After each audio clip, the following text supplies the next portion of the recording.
What's up, nerds, and welcome to another noisy news week for the week of November 7th, 2020. Here's where I fill you in on some notable news posted to noisypixel.net this past week.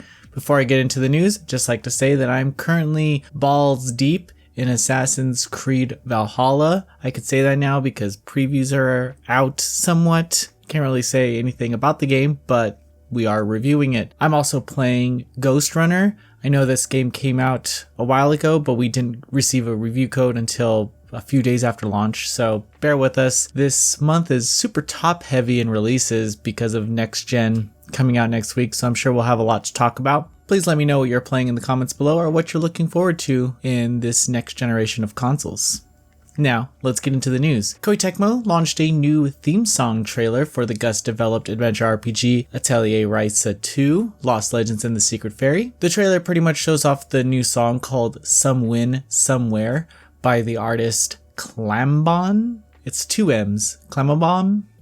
Whatever. I like the name Some Win Somewhere. It sounds like a cool little indie band name. Anyway, that's my thoughts on it. It's a really nice song. It gets better. It starts off like this kind of slow, like, I'm going on an adventure, and then you get on the adventure near the bridge. So that's really cool. Square Enix has announced that a demo for Dragon Quest XI-S Echoes of an Elusive Age Definitive Edition was released on PlayStation 4, Xbox One, and PC. This is the demo of like the first 10 hours of the game, I believe. It was the same demo that was released on Switch. You can't use the 2D, 3D stuff. You can only play the game in 3D, but you can use the options to increase the battle and all that and forge some weapons, so you can get a little taste of the Definitive Edition. Retro publisher Ziggurat announced that BloodRayne Terminal Cut and BloodRayne 2 Terminal Cut will be coming to PC and GOG. These are the enhanced versions of the PC release of the original two BloodRayne games,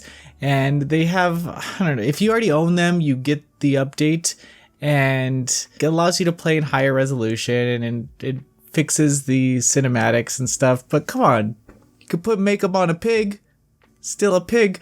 I remember when this game came out, and I went to a friend's house and his dad was playing it, and for some reason he just wouldn't let us watch him play it.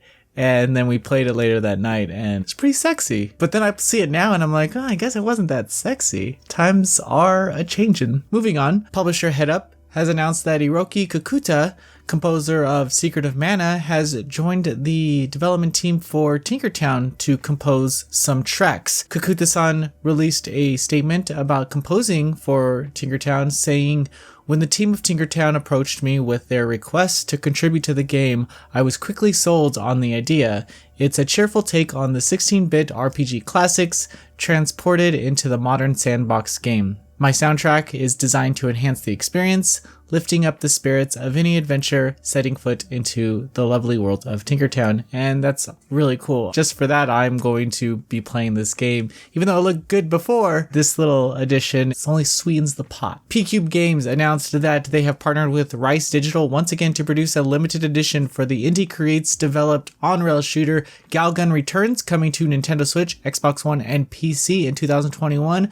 Now, the game will only come physically to Switch, but you can get the limited edition for Switch, Xbox One, and PC. But if you get the other editions, you will only receive a Switch slipcover, which has the 10th anniversary special cover art on it, but you'll get a digital code for Xbox One or Steam. It's really weird. They just pretty much, if you buy it for Xbox One and Steam, you'll get those versions of the game digitally. Just buy it on Switch. If you want the physical release of the game and you're looking for this limited edition, I would just go Switch, just because you don't want to be this little code. The limited edition comes with a bunch of art books and pins and stuff. It also comes with safety goggles, I believe. I'm pretty sure that it's just a bra, but people have told me that it is safety goggles, and it's to match the eyeglass cleaners that was in the other limited edition that looks a lot like panties. So you let me know what you think they are in the comments below. Moving on, NIS America announced that the Experience-developed dungeon crawling RPG Saviors of Sapphire Wings will launch in the West on Nintendo Switch and PC on March 16th, 2021. This Western release of Saviors of Sapphire Wings will also include the copy of Stranger of Sword City Revisited, a game that didn't come West, and it's just a remastered version of Stranger of Sword City City, which is a great dungeon crawling RPG if you have yet to play it. CFK announced that their original puzzle adventure game QV, which is a terrible name for SEO, but it's coming worldwide to Nintendo Switch on November 26th. Cute little freaking bird pigeon guy and like this girl, and then they like he just solve puzzles together, I guess, and go through different dimensions, and there's probably like an antagonist and a protagonist thing going on, but it just looks really cute to me. That's enough for me to buy the game. Developer Digital Continue and publisher 505 Games announced that they will release Drawn to Life 2 Realms on Switch and mobile devices later this year. This game takes place several years after the events of Drawn to Life, the next chapter. I was never a fan of Drawn to Life. If you are, then I'm pretty sure this is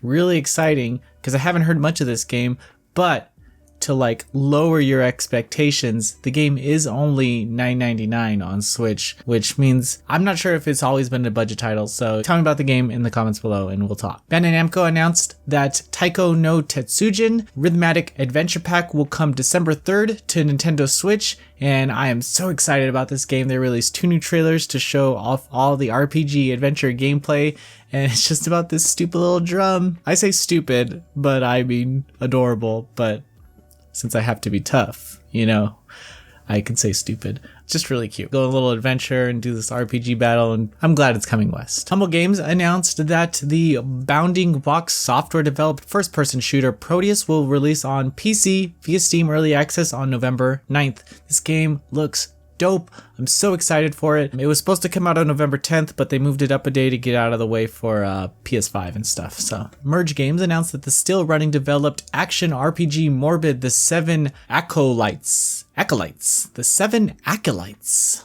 what a word, will launch on PlayStation 4, Xbox One, Nintendo Switch, and PC on December 3rd. I don't know anything about this game, but it's like this isometric, Souls-like retro kind of action game. I don't know. It just looked cool. I felt like I needed to include it to get more eyes on it. There you go. I did my job. Bloober Team announced that their psychological horror adventure, The Medium, will be delayed on Xbox Series X and PC from the December 10th release date to January 28th. 2021. This is to add polish and probably to get out of the way of Cyberpunk 2077. Probably for the best. I'm still excited about this game, but juggernaut that 2077 is kind of sucks for any developers who are planning around the launch and then they just keep moving it and delaying it, and then everyone's like, well, we got to respond to this, right? I'm still excited about the game, but take all the time you need. On to visual novel news. Fruitbat Factory announced that they will publish the Dendo Denkado developed animated visual novel Chiginshi X Daoshi Episode 3 Lady Hexer on PC via Steam and itch.io on November 20th. This is a continuation of what we played in the first 2 episodes that are available for free right now. I believe the DLC is $9.99 on Steam and will be pay what you want on itch.io, so make your decision. There's also a patch to unlock all the content, and that's available on the website, and there's links to it and stuff if you need to know where to go for that patch. I don't think it's like an 18 plus patch or anything. It's just, I haven't played the game, so I'll ask Jacob later. You could ask him. I'll tell him to respond to the comments below if you want to know what's missing. Just USA announced that they will release the Minato Soft developed visual novel Majikoi Love Me Seriously on PC via Just USA store in winter 2020.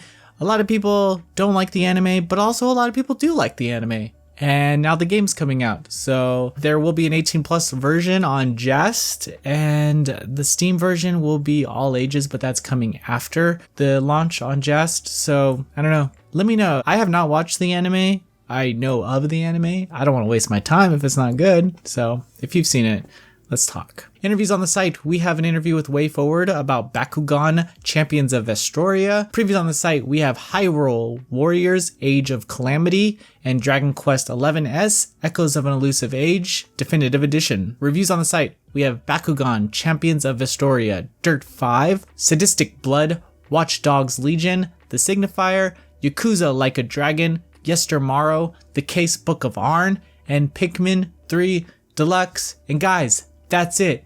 That's the news. Thank you so much. I know it's been a freaking crazy week for a lot of us, but hang in there.